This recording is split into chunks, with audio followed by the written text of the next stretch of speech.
Welcome back, everybody, to Queued Up. We're heading back to the Rift for this episode of League of Legends. And today with me, we have Eli, Kepley, and Justin. How are y'all doing today? Doing well. How are you guys? Pretty good. Fantastic. I actually won a game in Iron Ranked last night, so I'm living that. I'm riding that high all day. I'm going to tell everyone about it. So tell everyone what happened. He's told me about. Oh yeah. No, we were me and Andy here in the office played in the bot lane, and I picked Nico, and I love just cosplaying as a minion.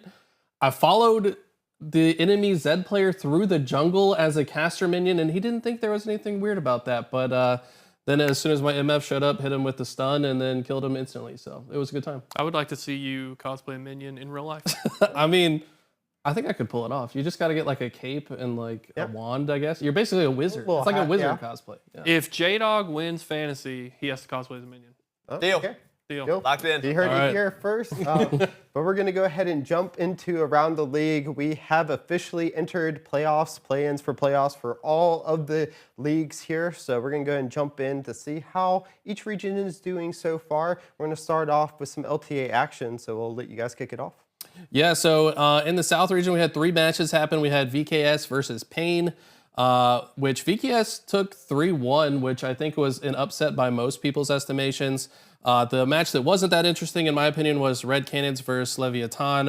Red Cannons took that one. But the most interesting one was Loud versus Furia. So I want to pull up some of the game stats here. In this first game, Furia were ahead the entire game. Look at the gold graph. It's all blue until the very end.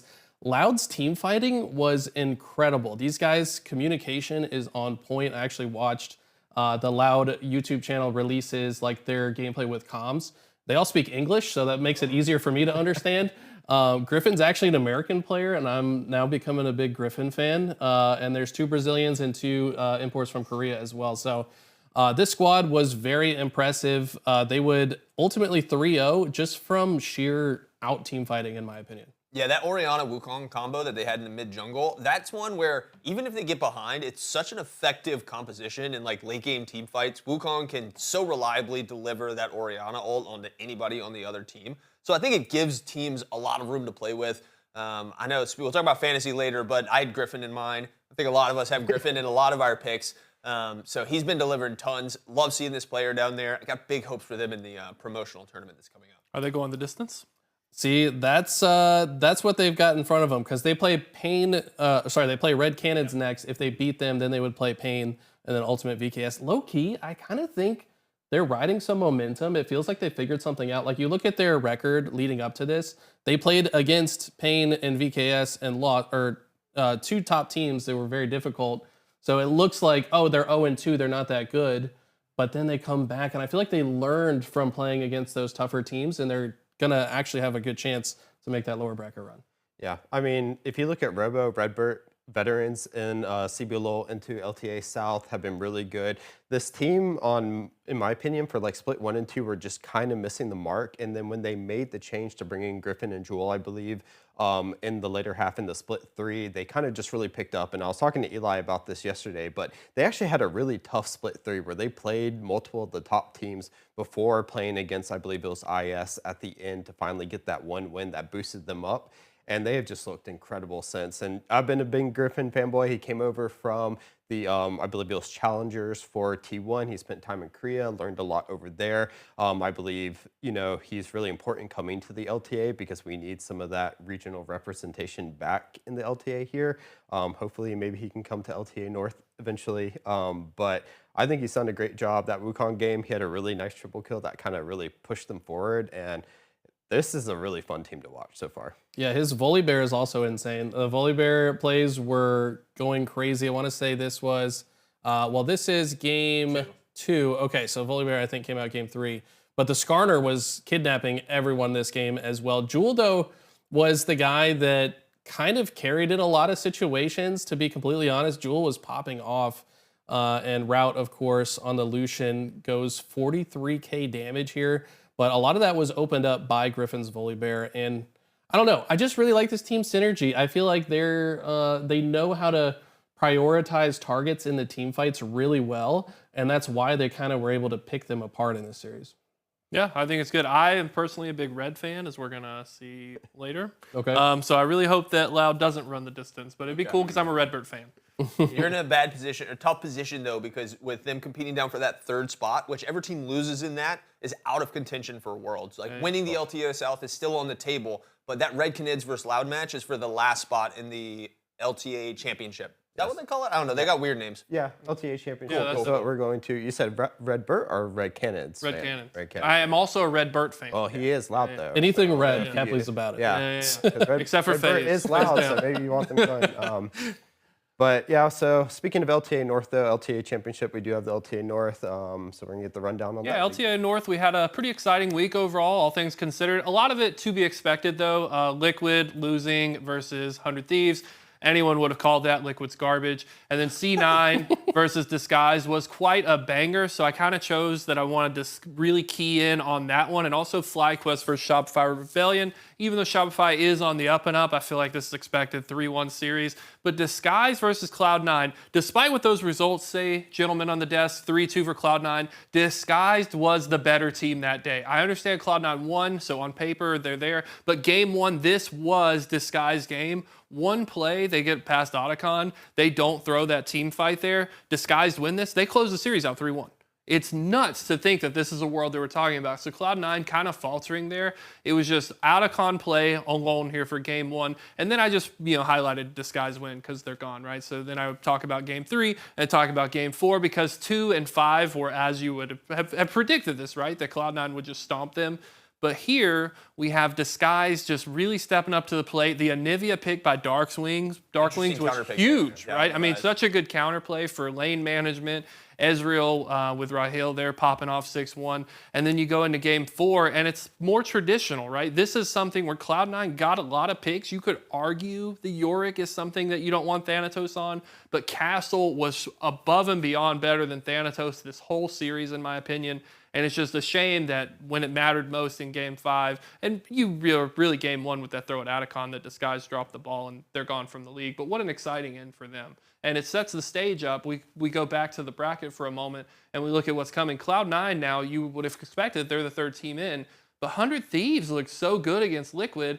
So can Cloud9 get it done versus 100 Thieves? I don't know. I can't say that confidently right now. Absolutely crazy situation. I mean, C9 in that game 5, they had one of the most absurd comps I've ever seen. Like Rek'Sai top, Zyra jungle, Zeri mid. They do end up pulling it back. But I think you're right. The whole way we've turned the tables on our expectations. 100 Thieves went from looking absolutely terrible. I mean, I spent the last 2 episodes of Queued Up roasting their decision to pull Sniper off, put Dokla in. But then last week they turn it around. They look like they're the team that could upset people and make a big run to the playoffs. So this matchup that's coming up between C9 and 100 Thieves, I have no clue what to expect.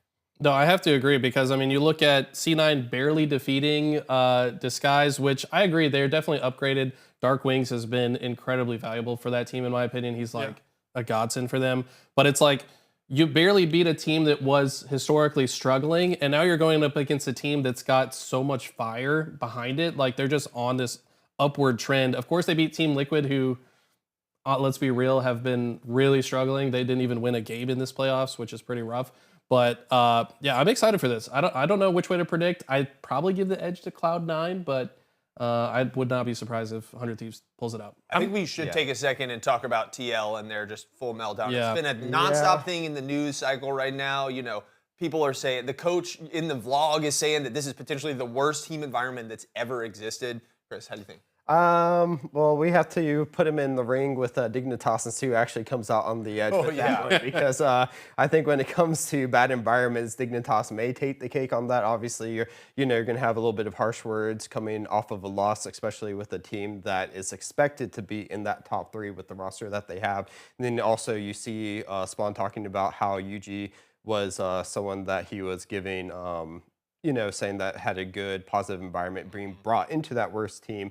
There's a lot of stuff that go along, and actually will be part of my talking point for my feed a little bit later. But I think that team was expected a lot more, just fell off because they had changes that were made with that jungler, with losing that J-Dog has talked about before. They lose that veteran presence in there, and they just didn't seem to know how to navigate after that. Obviously, leaving was a decision that was made in his benefit, not more so that they wanted to bring on UG just because they needed a new jungler. So, it kind of shifts a lot of the vibes around them losing. Kind of sucks, but in my opinion, though, I want to say that I am really happy for 100 Thieves because we know they're on their last couple of games. They have to win out here if they want to continue their run in LTA before ultimately their spot gives over to another team. So I'm absolutely excited. They finally get to get out of the dungeon, the gulag, the closet, whatever you want to call it. They're gonna be playing on main stage going into this next week, but I do think they have a tough road ahead of them against C9. Yeah, and I think one of the most important things to highlight there, and when we talk about the Liquid 100 Thieves, is just the established rivalry they've had the whole time in the league. So 100 Thieves do pull off the ultimate heist. They get the last laugh.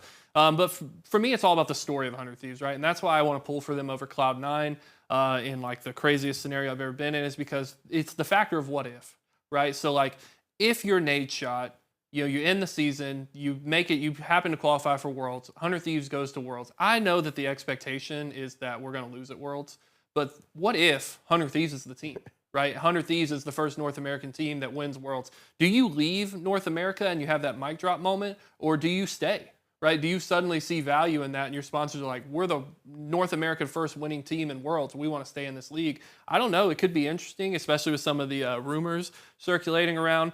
Well, you've already freaking left. I mean, at this point, they're still in it, but they're already out. I don't even know how it would go with Riot if they were like, hey, actually, can we buy back our slot again? I feel like Riot would throw a nice little tax of indecision change. Well, technically, they did sell it back to Riot. But it hasn't been sold to anybody else. Right. Yeah. So right now they're technically in what they consider a guest spot. So Riot wanted to keep them on mostly, I think, because they didn't have someone that they could sell the spot to right away at the time of 100 Thieves leaving. So right now, but they have sold that spot.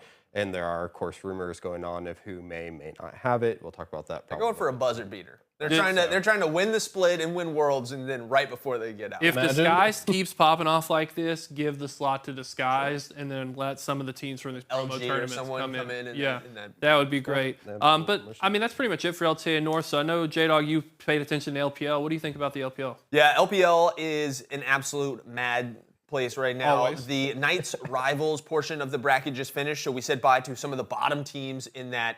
I can't remember what they call the bottom group. Not the Nirvana? The opposite of Ascend. Yeah, Nirvana, in the Nirvana group. We lost a couple of them, and we're in the Knights Rivals, so we had the teams from the top and the lower side competing for the bottom spots in the bracket. Weibo was victorious over Ultra Prime, JD over LGD, EDG over Team WE. That was surprising, but the big one from this that we want to focus on is down there, NIP versus FPX. It was a full 5-game series.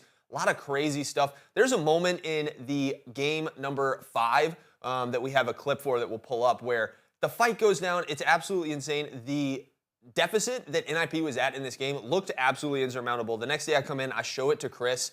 I mean, they're down 5 kills right here. Actually, do have a gold lead, so they're bringing it back, but they just make big plays. They come back and they knock out the team from the Ascend stage. So this was actually the top of Nirvana defeating the bottom of the Ascend group to earn their last spot in the playoffs. Yeah, and for this game, it's always, to me as well, Doingby won with FPX. He won Worlds with FPX, and now he's knocking them out for the run to potentially even get there. This fight was just absolutely insane. Now you on the Nidalee was crazy. That Nidalee was so clean. Oh my God, that's my first time seeing that clip. That was nice. LPL is always banger fights. I mean, we were talking about even last week, the ending with IG getting the second spot over BLG, who had beat them in split number 2 to actually go to MSI. They end up getting revenge by using that Mordekaiser ult to solo the Nexus down, after taking the Karma into that ultimate with them. So, as always, LPL is always a lot of fun. I do like this NIP team. I hope they can get a good run. Remember, we do have 4 slots available for LPL. Right now, the top 2 are pretty looking good, and then BLG on a good run as well, maybe kind of locking in that 3rd. So anyone's Legends really has to watch out right now. Yeah, so that Knights Rivals bracket, we got 4 teams out of it. They joined the other 4 teams from the top of the Ascend group in our final playoff bracket here. What do you guys think? Yeah, there is a lot of good matchup. I think top is a tough matchup for NIP in the first round. Right. So if I'm not mistaken, top 4 as a result of this bracket are who move on to Worlds? Or Yeah. This region gets 4, I'm pretty They sure. get yeah. 4. They I get can't 4. remember if it's straight up top 4 from this bracket or if it's like top 2 from this, and then they have some sort of a gauntlet that comes after. I can't like a remember. play-in or exactly. something? Yeah. Okay. This is kind of like the problem with League, right? Is like all these regions have different rules, and especially the LPL, it's like there's so many teams, they just operate different. But that bracket, I don't know if we can put it up one more time, but those are really good matchups. I mean, like if you're gonna watch replays, Billy, JD, that's gonna be a banger. Anyone's Weibo, that's a banger. Yeah. And then Invictus and Edward, that's good. But Top Esports and Nip, shout out Davis, that's going to be a good matchup because Nip shouldn't even be here, right? So that's going to be your underdog story to find. And we didn't even talk about the Udyr Top in that last game, but Udyr Top, just such a fantastic counter pick. And like it's niche, and I want to see more stuff like that come out of all these regions because that's when you start to take advantage of this fearless draft system when you can pull out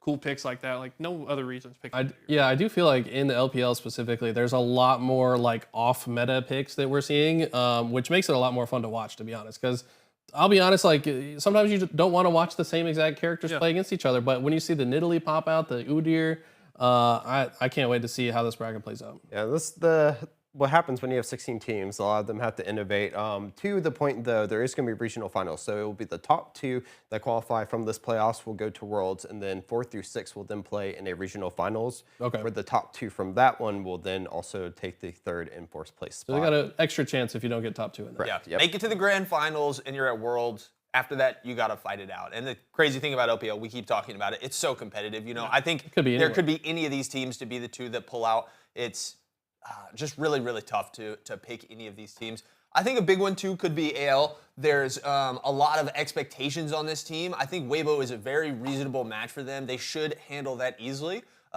If they win, they do get potentially a Top Esports in the semifinals, which Top is a team I don't have a lot of faith in when we get to international. We talk about this over and over, but domestically, they look really, really solid. I have a lot of hope that Nip underdog story that we talked about earlier could be the end to the Top Esports like reign of terror. I think that would be best. I mean, you want kind of like well-known org names there, especially when you're going to the world stage. So if Nip can make that run, it's just such a good name to have in there. I know I give like a lot of flack to Nip because as an org, they've fallen off the charts really. Like they're starting to kind of resurge in Counter-Strike now. Here in League, they're starting to resurge. So I just love to see them rise back up and just give that name because we are missing those powerful names right now other than SKT. Right, like where's TSM, where's CLG, right? We want those big orgs that bring in viewers and they bring in audience. The historic ones. And I think you also, with a player like Doenby, you have a big name player as well. I feel like Doenby was kind of the blueprint for what Blupo has kind of turned into, where he was just animated. Whenever he wins, you see him, he's jumping. Well, he's still clicking the Nexus and he's already kicked his chair behind him. He's still jumping around. So absolutely love everything Doenby brings to an international tournament. If they can qualify, it would be amazing. Yeah. This upper side, though, I'm really excited because I want to see another BLG versus IG matchup. Oh, That was a banger to begin with, and if you put them in the semifinals, potentially make that upper bracket, it could be really big. But also, I want to see BLG make that run because they have Shadow now. I want to see how they do internationally if they can use Shadow because he's been a lot more aggressive, a lot more solid for this team. But then, of course, they did fall to IG at the end. And if we get IG in, IG is an old name for a lot of the older, fans. And if they can get back again, that'd be really big for China. That could be a whole segment we do on a future episode about former European junglers and how they are exceeding and excelling in new freaking regions. I mean, inspired NNA, Shadow and LPL, like. Maybe the answer was at home for the LEC teams. But that's all I got for the LPL. Chris, you are on LCK this week. LCK is jumping off. So they're in their play-in stage. So kind of much like the Knights rival, this is to see who gets into that final spots for playoffs. And we can go ahead and bring up the graphic because they finished their second match today in the upper. We did finally have NS taking one of the wins, BFX taking the other. And I mean, bro, unfortunately, bro fell. Bro. But it did. What is bro doing? Little bro doesn't know what they're doing. And that's, though, was in that Legends group. Unfortunately for them, they had to face off against Gen.G, T1, HLE the whole entire time, as well as KT. And they hadn't won a series in 96 days.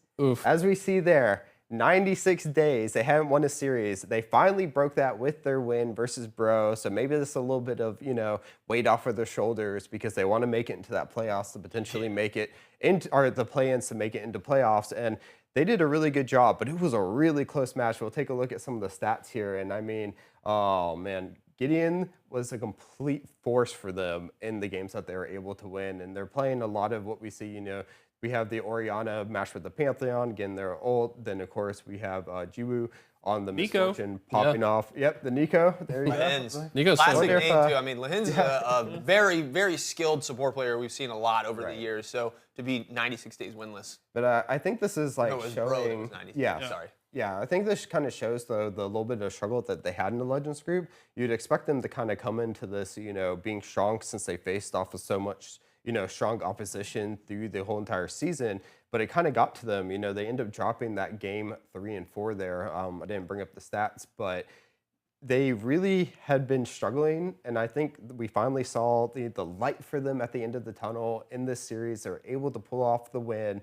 Gets them one step closer to getting into playoffs, and much like the LPL, that is 4 spots available for the LCK to make it into Worlds. I gotta say, impressive for LCK, similar to the LPL. Like the fact that Bro was on such a big winless streak with names like this. I mean, Closer, Krako, Morgan, these are good players. So the depth in this region, once again, very similar to LPL and very impressive. Even down losing this, they gotta play against Damwon in the lower bracket. Like, you're going to take on Showmaker and Barrel, Lucid, and Aiming and in a lower bracket match.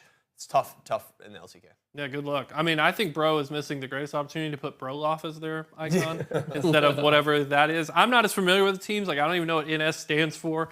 But, I mean, it looked like it was an exciting series. I don't follow the LCK too much. So when we look at these under bracket teams, though, I'll ask you guys who are a little bit more familiar. When you look at these, like, do they even have a chance? Like, are we even going to entertain the thought of seeing any of these at Worlds, or is it pretty much just Genji, SKT, and HLE. No, if we're talking about LPL, I would say yes. I think LCK is a little more stuck with those top 4. Even KT being able to take off the game of T1, taking off individual games off of HLE. Of course, Genji has just been kind of a complete force right now. It will be really hard pressed for some of these teams from that Rise group to try to beat some of the teams from the Legends. Even as we saw here, NS is a team that had not won a series in 96 days.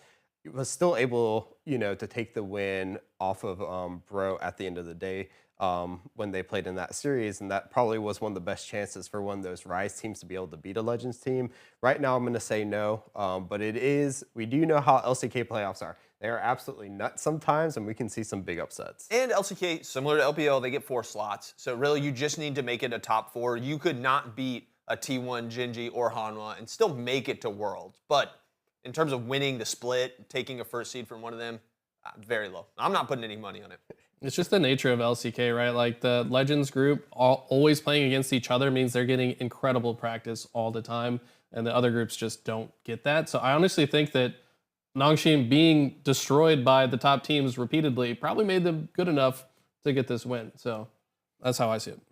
Just enough. I mean, just enough to beat out Bro. But of course, we'll have more of those games being played off this week. I believe their playoffs start next week, where we'll start seeing some of those top teams play off against each other. And that's the same for everyone else. So we'll continue to bring you all that updated information as the weeks go on and we start heading towards Worlds in just a little bit over a month from now. But we're going to go ahead and jump into feed. Everyone's brought something that they found interesting from across the league.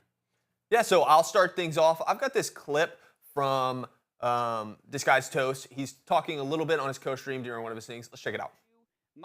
Isn't 100 Thieves leaving? Is that spot? Yeah, TSM already committed to coming back. Wait, did they announce that yet?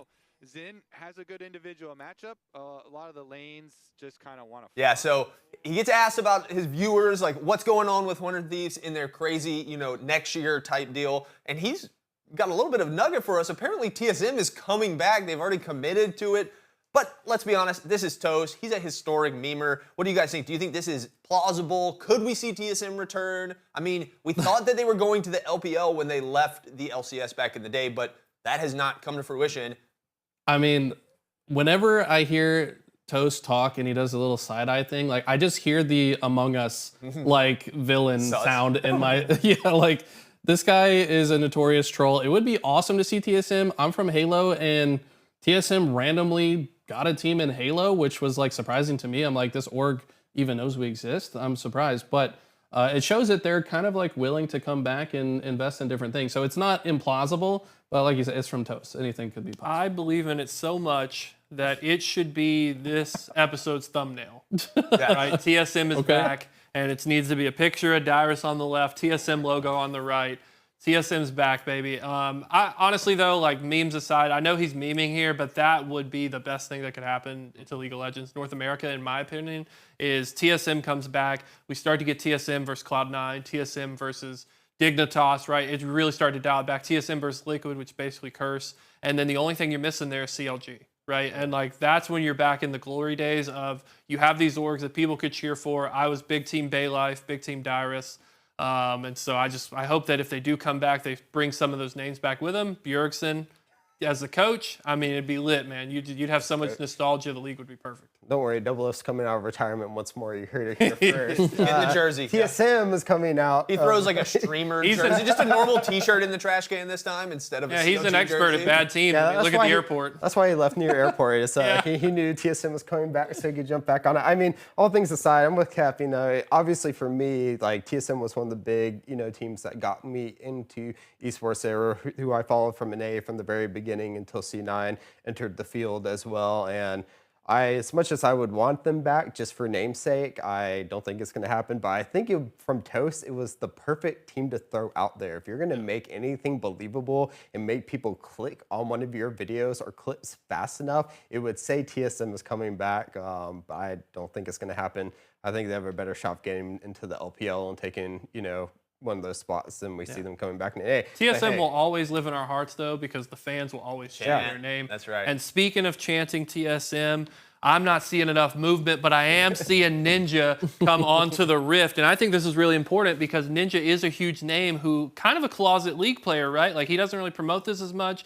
But here we have this clip. He's doing a Clash game. I want to run Clash with the boys. And Ninja pops off and gets a Pentakill. And his Clash starting game off 21-2. He started. Yeah, I was about to say, look how fed this man is. He's level 18, just killed 2. But I mean, feed your 80 carries, right? You got to take care of them. And on Samira, a good combo champ. But Ninja's a big name that we want here. And we're kind of absent big names on the League scene. So I think it's cool that he wanted to get on and do Clash with his boys, play some League games, right? He didn't just play this. He played League for like 8-9 hours straight, right? And so from one Ninja to another, right? You're in the Iron League. He's obviously a little bit better than both of us.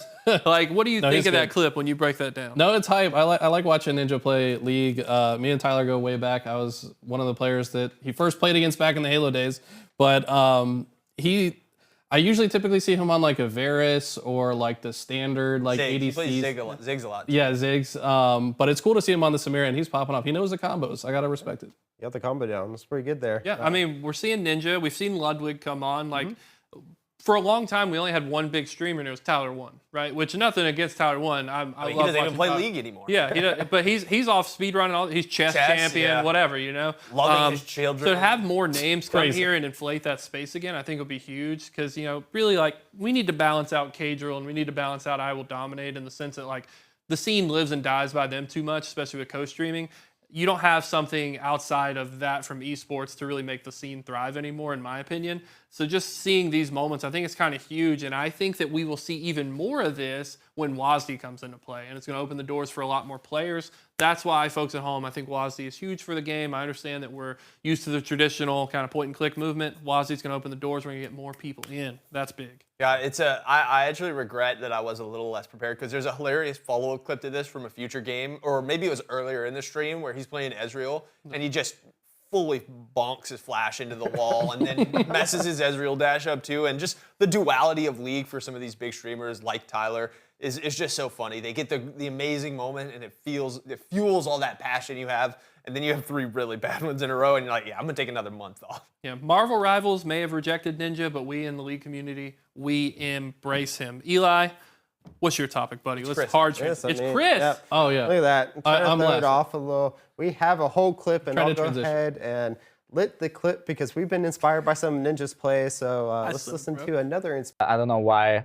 I think CoreJJ looked like he was following his team too much. I feel like if if all of them, like just like starting from coaching staff to all players, I think followed whatever Core was saying or Impact was saying, I feel like they would be a better team. But it looked like Core and Impact were following more of a mid jungle because of how current meta is. Yeah. And felt like their mid jungle was never in a good spot in the game. They were like forcing fights that didn't really make sense.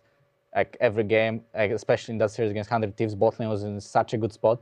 And if your mid jungle just plays better around you, rather than you try to play around them when you are so ahead, Yeah. I feel like they should easily win. But it always looked like they were trying to rather like follow as bot duo rather than be played around. So it just seems like they just had they were like following mid jungle too much rather than, as I said, play towards them. Yeah. And I don't know. I think There we go. Yes, so Inspired coming out and on pros telling us that he believed that Team Liquid made a mistake kind of just in their how they formatted and their form, like how they were playing off the split, that they should have been following Impact and Core. That's what they should have been doing. They would have been a better team if they were following their veterans, their world's champions. But instead, it looked like they were following more of their mid and jungle, which caused some issues because of the current meta. And we've talked about this a lot, about how jungles right now are kind of running the meta, especially you look at Inspired, you look at people like Tarzan, etc. These are big players that really drive their team. Unfortunately, you're bringing in Yuji, who is a rookie, not really able to drive the team there. You hear a lot of them saying he just plays safe. He's not really able to make those plays. APA has fallen off a lot as well. And I absolutely agree with what he's saying here. I take a look at one of the first games that they brought Yuji in. Core was like making plays. He was playing, I believe, Poppy at the time, and he was like roaming, you know, just making all these plays across. And that's when they had the biggest moment of shining. And this is where I thought they were going to get a lot better. They end up transitioning into where you're not seeing a lot of those plays anymore. And especially me thinking that Core and Yan are two of the best, or one of the best duos in the LTA North. We didn't really see much of that afterwards. And we're trying to figure out what's wrong with it. You know, I'm telling, you know, I gave Kepley the kick sign because maybe he doesn't agree with this, because Inspired is saying that, you know, if they had followed what Impact was doing, maybe they'd be a better team. But I absolutely think that you have two veterans on the team, and if they're not driving the team, I don't really know exactly, you know, what they're there for. You know, good mechanical players 50% of the time, but you really want their veteranness to come out and really drive the game, and I don't believe that they were doing that towards the end of the split. Yeah, I mean, I'm not gonna kick it per se. I do agree that you should follow the veterans. I am really harsh on Impact, but it's because I don't believe that Impact is the player that he once was. But you can certainly lean on him and his experience, and like if you enable him as a tank, he will become unkillable and he will frontline you. He does that very well. But I don't think he's the carry he once was, even in Game 5 or in Game 3. I'm sorry, with that series against 100 Thieves, and he pulls out his gangplank. Like, he's known to be gangplank, but I don't like. He had a pretty good game, but I don't think his gangplank was what it used to be. Right? Like, he's not going to pop off and carry that win there. He needs his team to step up. So I do. I mean, if I'm speaking honest, I feel like 100 or Liquid should probably make some kind of change here. But I always say you should replace Impact, but they do have a young roster right now, and so if you give Yuji a little bit of time to shine and APA, like I think there's glimpses there. But will they ever beat FlyQuest? To me, no. But I think they could beat Cloud9. Kev won't kick it, but I will. I don't know what. I think Inspired is just talking in an interview and just filling space. Like, come on, we know Impact and Core JJ are on this team. They've been on this Liquid team for years. They have impact on how the game runs. They definitely are partaking in those decisions and stuff. And I don't agree that they just let APA, UG, and Yan make all the decisions. One, I would assume Yan and Core JJ are thinking with the same brain, and I don't think APA and UG are the ones really making those decisions. I think they were part of the decision making. They're just not as good as they used to be. So I think that's just an outside aspect more than knowing the truth of it. I think what he really wanted was for them to kind of be the driving force, Yan and Core to be like moving around the map, and then the map plays around them, or I guess the rest of the team plays around their movements across. It looked like they were trying to do that. They just couldn't do it. It did look like they were trying. I'm not too sure. I think that Core should be the main shot caller for the team. I'm not sure who exactly is right now, because we haven't seen the really into the dynamic of the team. But I do think, kind of as Kepley was saying, this team does need some sort of shakeup going into next split. As of right now, they actually have 2 international spots open because of how the visas are being played out for the team. And then, of course, UG, being from Mongolia, is considered an underdeveloped region, so he has in a residency, quote unquote, and then Giannis from USA as well. So they can definitely make some changes, but I do like the fact that, he is saying that this isn't exactly just a bad team environment, right? It's just some incorrect decision making that Spawn had said. Yeah, my take on it is like, Inspired just giving them free game, bro. But like, like, why are you giving the competition? These are people that you're directly going to be competing against, and you're giving them free game to get better. But I like that he waited till they were out of the contention to say it. So I don't know. That's the way I saw it. I mean, they're already going to probably make some changes in the offseason or look into what they have to change. So as you said, they're out, so he can probably say whatever he needs to say now. But, we'll have to see what happens next season. As you said, right now there's no point in really speculating anymore about it. Okay, so I think who's next? I think it's your turn now. It's your turn. I'm last? Okay. So you're first in our hearts. Yeah, mine was a tweet that actually LOL Esports put out, so officially from the Riot account. If we could pull it up, it basically was just asking the followers, who's the greatest jungler of all time? And I used our handy dandy 2025 technology to ask Grok to summarize the responses because it had 300. I wasn't going to read all of them. To see who was the general consensus. And I'm pretty proud of the community here. I think they picked a really good top 5. Canyon got the most votes. Then, of course, Owner from T1. Bengi from the old T1, Peanut, and Yankos. I thought this was a great list. I think that Canyon, his current form is incredible, and I think he deserves to be in the conversation. But it's also hard to put anyone above Bengi, who has 3 world titles. I don't know. This is an interesting conversation, I thought. It is interesting, and what's weird about it for me is the fact that you don't really have LPL players on here, and it's understandable because the weird thing about LPL junglers is they you don't have any perennial dominate the league for years and years the way you do in the LCK. You have people who come in, they're a flash in the pan, they play amazing at Worlds, win a World Championship, and then you never hear from them again.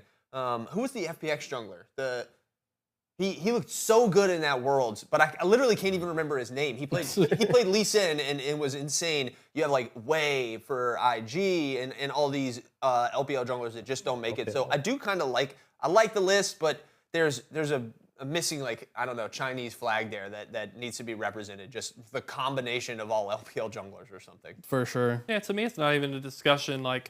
When you're saying who's the greatest of all time, you have to put some type of measurement with that, and the best thing we have really is Worlds. And so Bengi's going to take that anytime, right? It's the same same kind of gripe that I have with the Hall of Legends or whatever, Faker's #1, and then Uzi, the guy who never really won anything, is #2.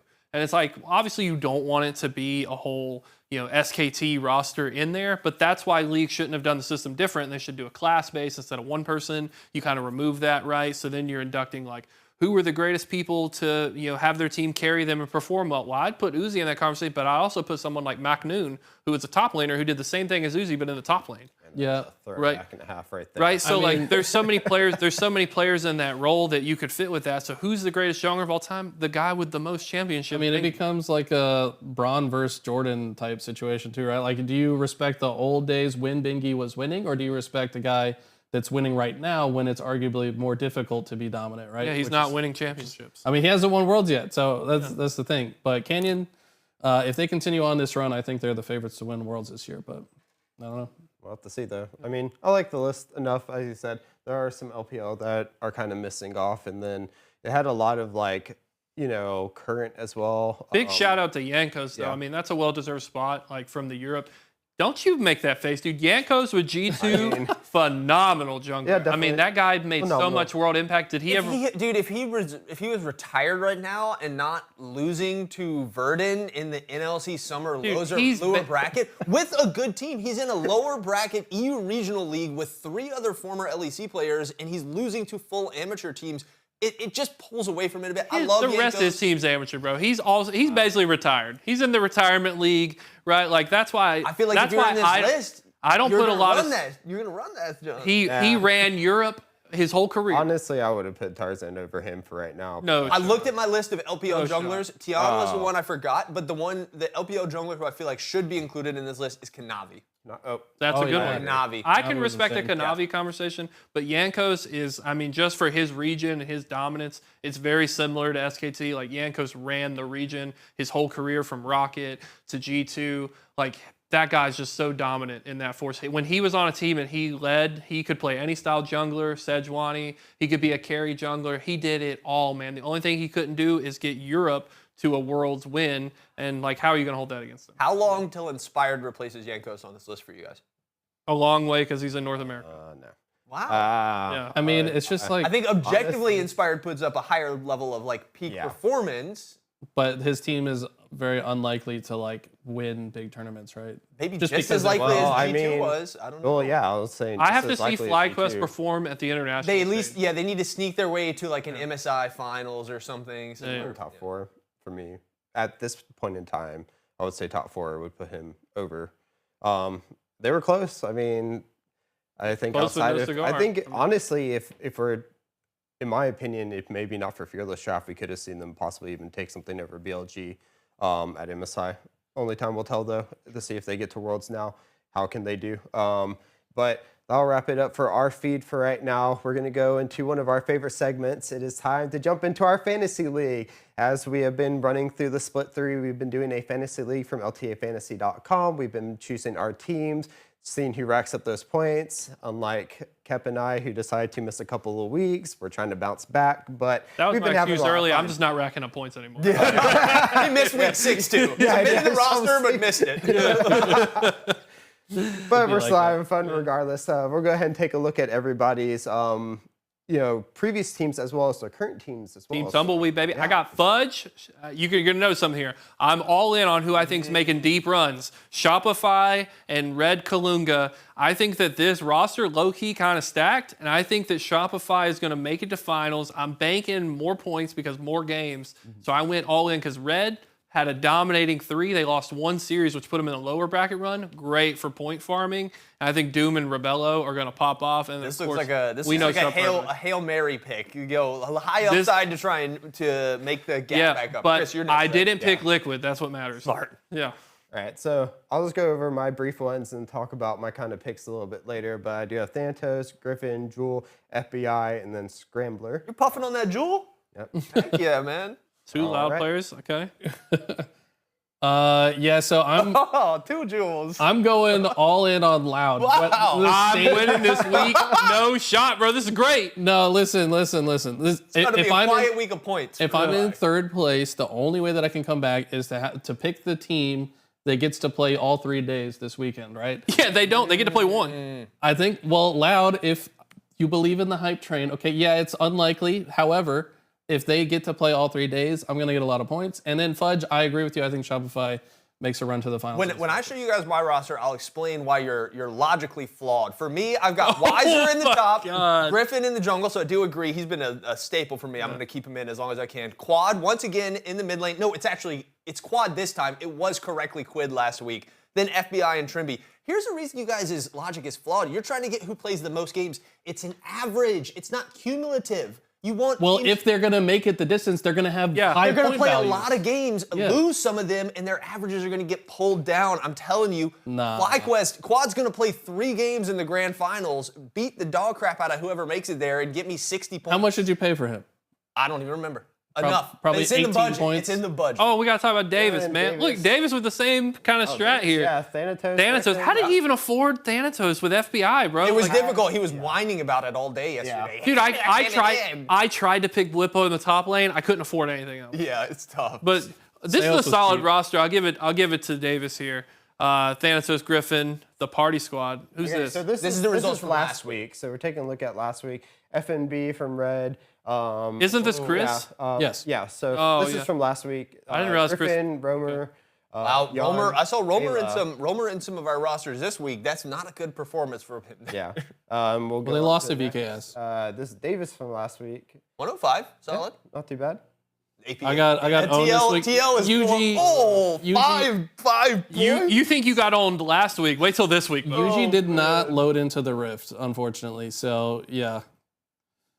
Then the dog pound right here. got a lot of 131. points. This was a big week for me. See, Quid. that Quid went nuts. If you went 32. 500 Thieves players, you were coming out on top. You're eating good.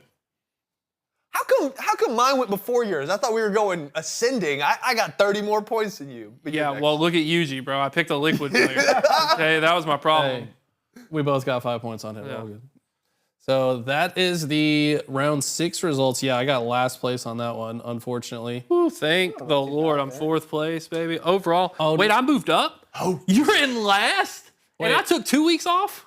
Is that right? I feel like my score didn't get added. Dude, Well, production is never wrong. This could be fake news. It's not fake news. It's not fake news. I'm buying in. I'm looking at it right now. I'm pulling it up right now. No, don't pull it up, dude. Do not fact check. Hey, No fact checks allowed in the I'm fantasy fact checking segment. right now, and this looks a little off. As much Production- as I wish I was Guys, in all third. that matters is that it's dog pound in the top. Y'all saw that smiley face I'm with still the in chef's hat third. on top of My it. points didn't get added. I'm You at still in third? 563, okay? Significantly less I than just wanna J-Dog. say- It's all about the dog. I'm glad everyone is on the Griffin hype train now, though. The Griffin's a This is beast. how I was excited for him coming back.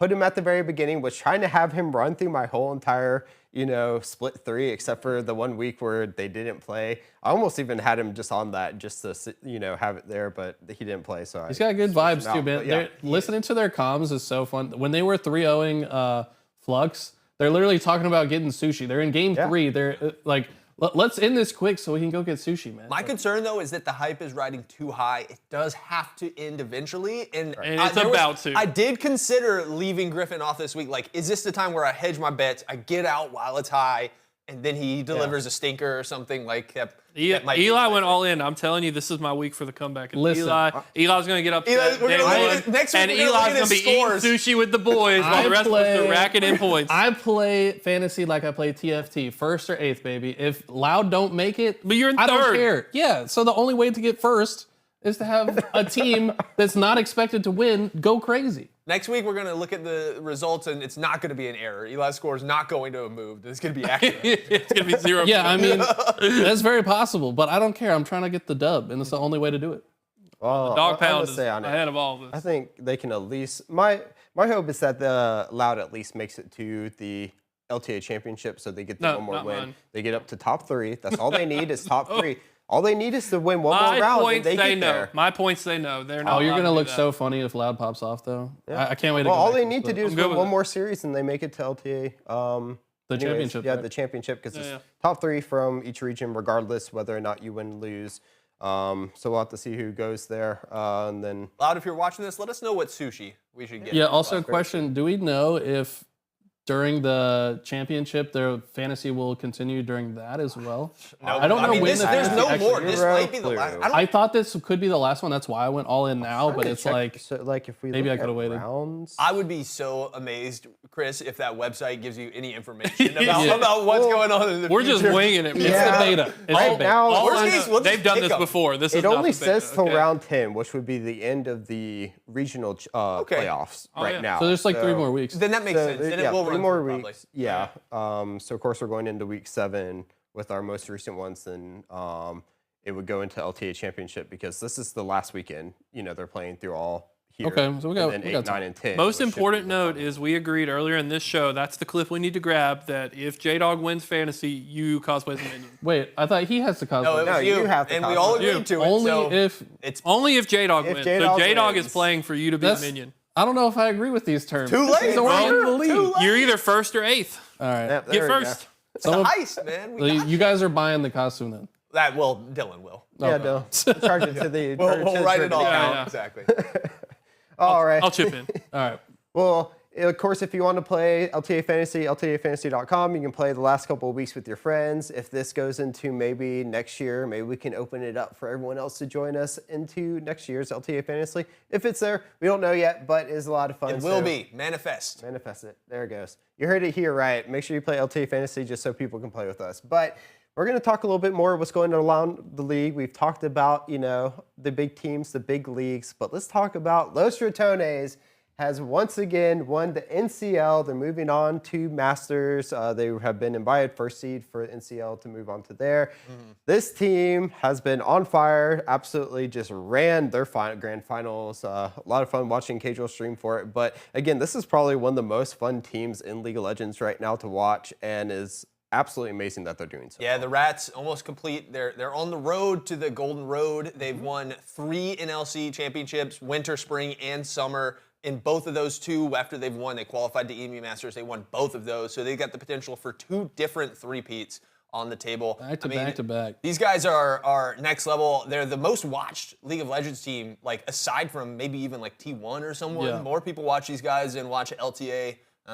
They're doing something special, and they got a good team. They dropped one map in this bracket to Nord. I mean, they're just completely all of the dominating. group stage too. Like I think 4-0 in the group stage, and then however with one single map loss. To me, this team just plays the macro infinitely better than everyone else that they're playing against. Because, like, honestly, when I watched the finals, they were losing in the early game, like the first 2 games, but it didn't matter. Like, it doesn't matter how far they fall behind because they just out macro their opponent. I mean, Baus is the macro god, right? Like, Bowson's law it doesn't matter if I'm 0-8 because I'm gonna be proxying your waves and making you make bad decisions. And he will be 0-8. And he also, yeah, exactly. No, they were just targeting him when he was Cho'Gath. He was like 0-6, but then in the later half of the game, he's just feasting on every single objective. He ate the dragon, he ate the Baron, he ate everything that they needed to win the game, and that's how they came back and won. I'm just glad that this era is over because next year this hype is not going to be the same. Right? At some point, Ratones has to move up. No one's going to care about them running this cycle again. They're beating bad teams, right? Like they're not beating great teams. They're beating the number 5 jungler on our greatest times list. That's very true. I mean, yeah, but he's not on G2. Yeah, you're right. Yeah, he's not playing with caps. He's not playing with like or with perks, right? He's not playing with these real players. When Los Ratones, they have to make a decision now. No one's going to care about watching this cycle happen next year, right? We already know you dominate that league. You either move up, right, which is where it's going to become with a big paywall, right, investment. And then we really start to see what this team's made of because I don't think that they do this type of performance against the KC or against the Koi, right, or even against G2 and Fnatic, right? I think they're 5th, maybe at best. Yeah, you're going to have moments and you're going to be able to take games off of them, but the hype for this team is really going to start to die off in my mind, and it's going to be more like near airport where it's like, okay, we're just seeing the same thing again. Right? Like, yeah, we enjoy the content side. We enjoy Boss for his personality.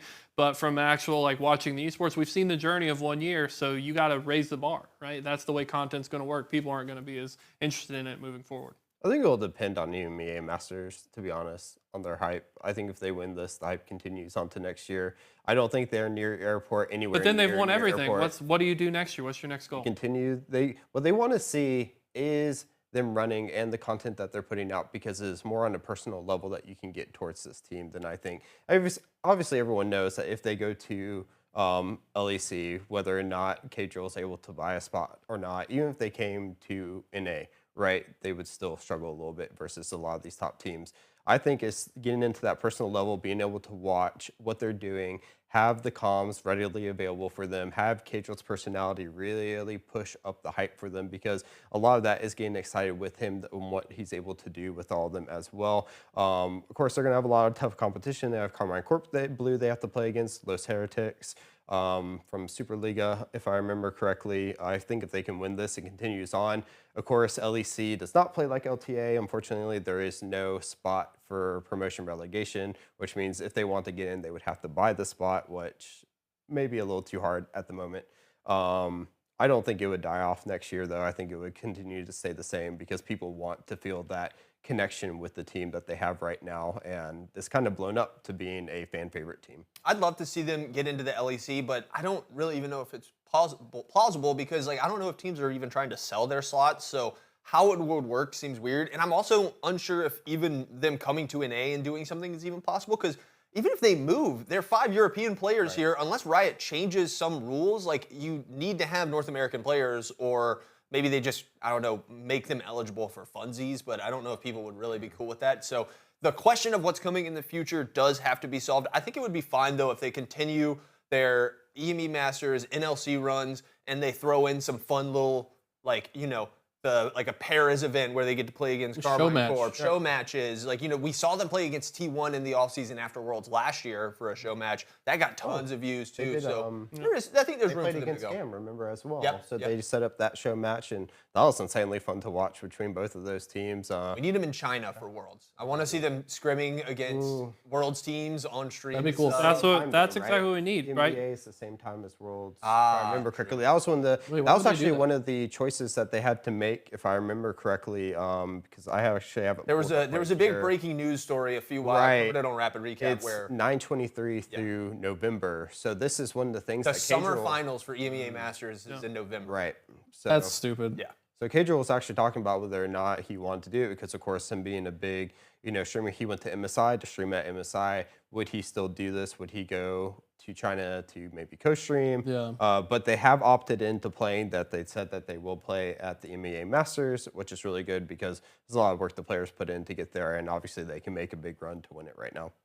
They were making a stink trying to get the schedule changed. It didn't work, but yeah, they have committed to still playing, which I think is good. You make it work, and I think they can still get out to China if they want. But if they don't, it's not the biggest deal. Just focus on your performance and take on that third trophy, the golden road of EU regional leagues. Yeah, right. Woo! We care about that. Yeah, there's some non-PG ways of describing the golden road that I've heard. That I won't divulge. Use your on the podcast imagination. with. Yes. What's next? We got last hit assistance to talk about. This is an interesting one. It's just more and more training wheels, I think, for new players, which is like understandable. The question is like, are they really only gonna have this in the like practice tool or non-ranked Normals, queues? it's non-ranked queues, so you can play Like they have the normals. tower range in normal, so yeah, this is totally. I think it's fine. Yeah, I think that it is a good learning mechanism because sometimes it is hard to like gauge how much damage you have if like when it is time to last hit or whatever. So I think it's a cool idea. To be honest, it's been pretty controversial online though.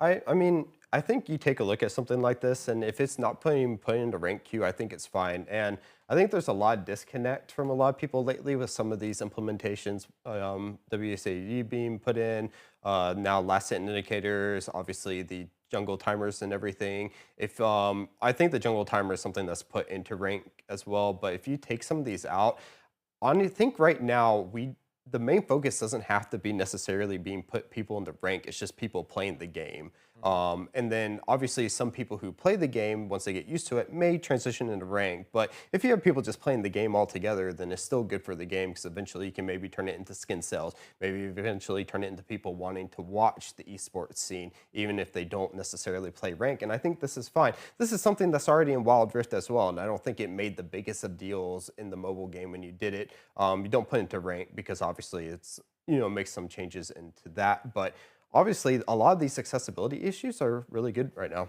I like this a lot. I think it's good for new players, casual players. I think there's a ton of people who are extremely casual League players who would have kept playing normal modes if this was the type of thing. It just makes it easier. Like, last hitting is difficult. If you put yourself back in that new player phase, it is difficult. My unpopular opinion on this is that I'm cool with it being put in ranked. I really don't care. I think if you're playing ranked, you probably already almost have that sort of like mental like threshold of where I can last hit him. So just seeing it doesn't make a big difference. I think people miss last hits not because they don't know the range that's going to kill it. They miss it because they're trying to poke somebody at the same time or something. So I think you would still miss CS, and it wouldn't even make a big deal. You just get used to it. I'm 100% with you because they already do that on other things in the game. Like they show you when your Cho'Gath feast can kill you, right? Like you don't have to guess. You just know from a visual indicator, right?